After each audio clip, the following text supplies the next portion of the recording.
datang di Kriwi Life, ngobrolin kesehatan bareng aku, Bida Noni. Hari ini kita akan membahas soal episiotomi. Pasti udah pada pernah denger kan soal episiotomi ini? Nah, sebenarnya apa sih episiotomi itu? Episiotomi adalah suatu tindakan pembedahan atau pengguntingan perineum. Perineum adalah suatu area di antara vagina dengan anus.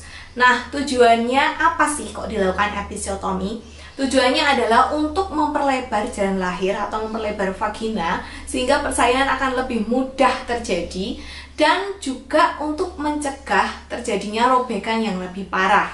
Biasanya episiotomi ini dilakukan dengan irisan yang miring atau biasa disebut mediolateral atau bisa juga dengan lurus atau midline. Lurus ini biasanya disisakan sedikit antara jaraknya dengan anus kayak gitu. Nah, yang perlu kalian ketahui adalah episiotomi ini sifatnya tidak wajib gitu ya. Jadi episiotomi ini ada indikasinya tertentu gitu. Bukan terus kayak misalnya semua persalinan wajib episiotomi, atau misalnya mantan pacarku punya istri dan istrinya melahirkan di tempatku jadi aku dendam terus tak episiotomi. Enggak gitu, Bu. Jadi episiotomi ini sebenarnya ada indikasinya gitu. Apa aja sih indikasinya? Nah, indikasinya adalah bisa karena adanya penyulit pada persalinan kayak gitu. Misalnya, persalinannya nggak maju-maju, bayinya nggak turun-turun gitu. Udah di situ, tapi tiap ibunya ngeden, nggak keluar dikit masuk lagi gitu. Atau biasanya kalau misalnya bayinya ternyata presentasinya bukan belakang kepala kayak gitu. Nah, itu bisa dilakukan episiotomi sehingga jalan lahirnya lebih lebar, persalinannya bisa berjalan dengan lebih cepat.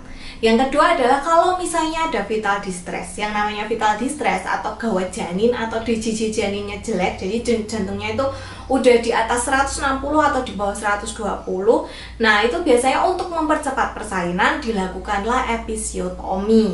Terus yang ketiga adalah kalau misalnya ada jaringan parut di perineumnya dan itu beresiko untuk lebih parah lagi rupturnya atau robekannya kalau biasanya tidak dilakukan episiotomi. Misalnya nih, wah kelihatan banget ini perineumnya itu dulu pernah robek sampai anus misalnya.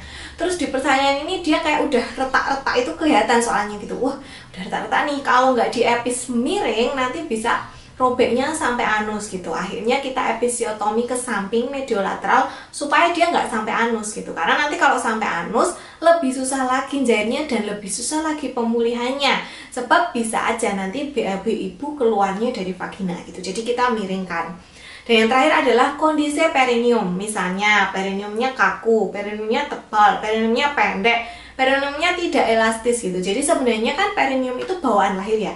Ada yang perineumnya itu memang elastis. Jadi ketika bayi crowning mau keluar itu dia ikut melar gitu. Tapi ada juga yang enggak gitu, bener-bener kelihatan. Dan itu kelihatannya ya pas persalinan, Bu gitu. Jadi ketika saat itu kita biasanya memutuskan mendadak kalau episiotomi itu. Jadi kayak keputusan saat itu juga nggak bisa direncanakan. Wah, ini kayaknya perlu epis nih. Kalau nggak di epis nanti persalinannya nggak maju-maju kayak gitu.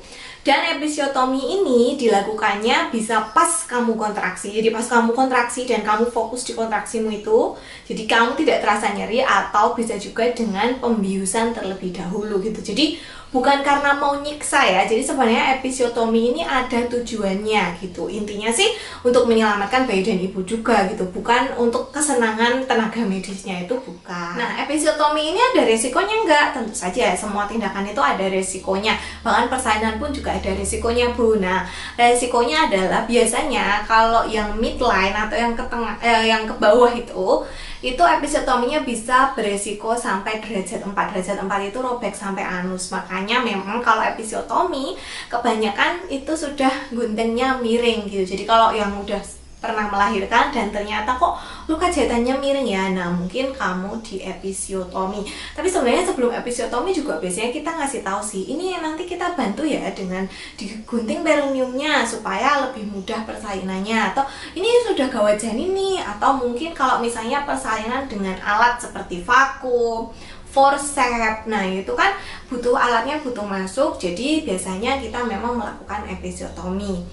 Selain itu resikonya adalah bisa bengkak gitu, jadi bisa odem, daerah yang kita gunting itu nanti bisa bengkak. Nah kalau bengkak kayak gini bisa dikompres dengan dingin supaya pembuluh darah yang rusak itu jadi mingkup gitu istilahnya, jadi tidak melebar dan akhirnya perdarahannya terhenti. Kemudian resiko selanjutnya yang bisa terjadi adalah bisa terasa nyeri kalau misalnya melakukan hubungan seks atau pain intercourse gitu. Jadi kalau melakukan hubungan seks bisa nyeri. Terus tapi untuk ini itu tidak semuanya kayak gini ya gitu. Dan yang terakhir adalah infeksi. Nah kalau untuk pain intercourse atau infeksi itu sebenarnya robek biasa alami pun bisa mengalami resiko yang ini gitu. Resiko infeksi mau di epis atau mau robek biasa itu tetap ada untuk luka, karena luka perineum itu kan di antara vagina dan anus, jadi sangat mudah sekali terinfeksi. Makanya sebaiknya kamu rajin cepok gitu. Terus untuk penyembuhannya gimana? Untuk penyembuhannya sebenarnya sama dengan penyembuhan luka perineum yang robek biasa dan dijahit gitu. Jadi intinya adalah kalian harus makan makanan yang bernutrisi, mengandung zat pembangun atau protein. Terus harus rajin dibersihkan lukanya. Kalau cepok ya cepok bersih. Kalau pakai pembalut ya sering rajin ganti pembalut, seperti itu. Oke, sekian dulu pembahasan aku soal episiotomi. Semoga cukup memberi gambaran. Dan ingat, pokoknya episiotomi itu dilakukan ya atas indikasi, bukan seenak udel bidan atau dokternya sendiri, bukan karena dendam atau benci sama kamu ya. Jadi nggak usah terlalu khawatir, dan kamu bisa selalu ngomong sama dokternya, dok saya nggak maulah di epis, saya prefer robek sendiri, walaupun nanti robek derajat 4 atau robeknya gede nggak masalah lah, saya yang penting nggak di epis, itu boleh banget. Makanya selalu bikin juga perencanaan persalinan.